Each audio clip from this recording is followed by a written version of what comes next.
കുമ്മനം രാജശേഖരനെ തിരിച്ചുകൊണ്ടുവരാനുള്ള തീരുമാനത്തിലൂടെ ബിജെപിയിൽ ആർഎസ്എസ് നേതൃത്വം കൂടുതൽ പിടിമുറുക്കുകയാണ്.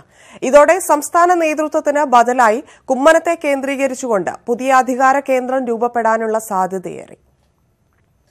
കുമ്മനത്തിന്റെ തിരിച്ചുവരവിന് നിർണായക ചരട് വലിച്ചത് ആർഎസ്എസ് നേതൃത്വമാണ്.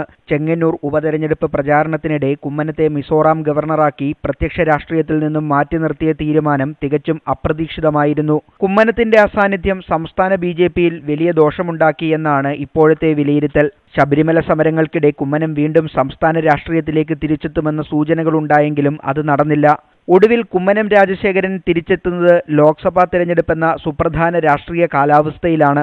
കുമ്മനത്തെ പോലെയുള്ള ഒരു സ്ഥാനാർത്ഥി വന്നാൽ അത് തിരുവനന്തപുരം പാർലമെന്റിന്റെ ചരിത്രത്തിൽ എൻഡിഎ നേടുന്ന ഒരു റെക്കോർഡ് വിജയമായിരിക്കും അത് എന്നുള്ളതിൽ സംശയമില്ല. കുമ്മനത്തിന്റെ ഒഴിവിൽ ബിജെപിയുടെ പുതിയ സംസ്ഥാന അധ്യക്ഷ പദത്തിനു വേണ്ടി നടന്ന ചരടുവലികളിൽ ആർഎസ്എസ് നേതൃത്വത്തിന് കടുത്ത എതിർപ്പുണ്ടായിരുന്നു. നേതൃതലത്തിൽ നിലനിന്ന ഗ്രൂപ്പ് പോര് അടുത്തിടെ നടന്ന പുനഃസംഘടനയോടെ കൂടുതൽ ശക്തിപ്പെട്ടു. ഈയൊരു സാഹചര്യത്തിൽ കൂടിയാണ് കുമ്മനം രാജശേഖരൻ വീണ്ടും സംസ്ഥാന രാഷ്ട്രീയത്തിൽ സജീവമാകുന്നത് എന്നതും ശ്രദ്ധേയമാണ്.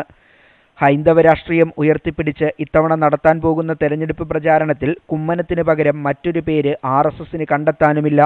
ന്യൂസ് 18 തിരുവനന്തപുരം.